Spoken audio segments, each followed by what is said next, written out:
నాగేంద్ర పైకి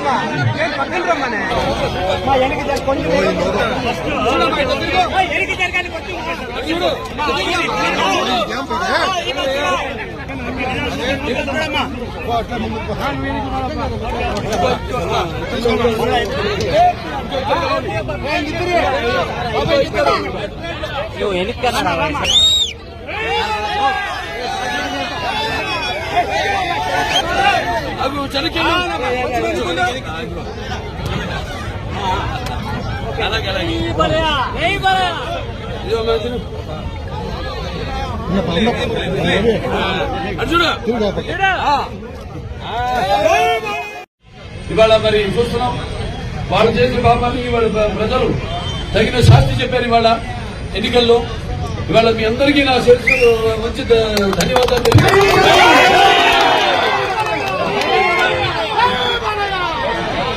అద్భుతమైన తీర్పునిచ్చినందుకు. తీర్పు అంటే ఇది ఒక ప్రజల్లో నేను చాలాసార్లు చెప్పడం జరిగింది. ఏదైనా ఉద్యమం ప్రజల నుంచి రావాలి. మేము పోరాడతాం. పార్టీ మాకు తోడు ప్రజలు కలిస్తే ఇక మన ఉద్యమానికి అంతంటూ ఉండదని. అలాగే ఈనాడు ప్రజలంతా మమేకమయ్యారు. భయోందోళనకు గురి చేశారు అందరినీ. ఏదైనా మాట నోరు తెలిసి చేతులు పెట్టడం, లేకపోతే వాళ్ళని భయోందోళనకు గురి చేయడం, ఇలా లేకపోతే హత్యలు చేయడం, మానసిక క్షోభ పెట్టడం, ఇలాంటివి ఎన్నెన్నో. అటువంటిది జనం నిశ్శబ్దంగా ఒక సునామీ వచ్చే ముందు ఎలాగైతే నిశ్శబ్దంగా ఉంటుందో సముద్రం, అలా ఒక అలై మీరంతా కూడా విజృంభించి ఈనాడు రాష్ట్రమంతా కూడా ఎందుకు ఇవాళ 3వ సారి నన్ను గెలిపించారు. చేసిన అభివృద్ధి కార్యక్రమాలని గెలిపిపల్లి రోడ్డు అయితే ప్రతిపక్షాలు కూడా అలాగే అన్న క్యాంటీన్ నడిపే మనం. వాళ్ళు ఇచ్చేసిన అన్న క్యాంటీన్, అలాగే ఇక్కడ ఎన్టీఆర్ ఆరోగ్య రథం, ఆసుపత్రి చూస్తున్న వాళ్ళు ఎటువంటి పరిస్థితుల్లో ఉందో. తెలుగుదేశం అధికారంలో ఉన్నప్పుడు ఆసుపత్రిని ఎంత ఉన్నత స్థాయి తీసుకెళ్లాం. కార్పొరేట్ హాస్పిటల్స్ తో తీరుగా మన హాస్పిటల్కి తీసుకెళ్లాం. అలాగే లేపాక్షి ఉత్సవాలు చేయడం జరిగింది. లేపాక్షిని అంతర్జాతీయ స్థాయిలో దాన్ని యునెస్కో దృష్టిలో తీసుకెళ్లడం జరిగింది. ఇవన్నీ మళ్ళీ మనం చేస్తాం.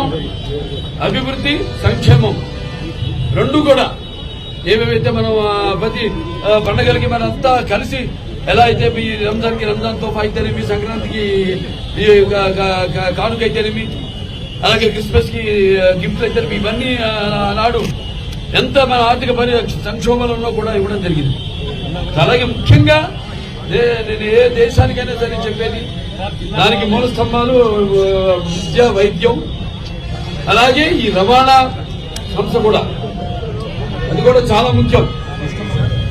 చదువు, విద్య, వైద్యం, అలాగే ఈ యొక్క రవాణా, దీన్ని మనం మళ్ళీ తీసుకోవాలి. మళ్ళీ ఎంత దాంట్లో అన్ని పడేయాలి, మళ్ళీ తీసుకొస్తాం.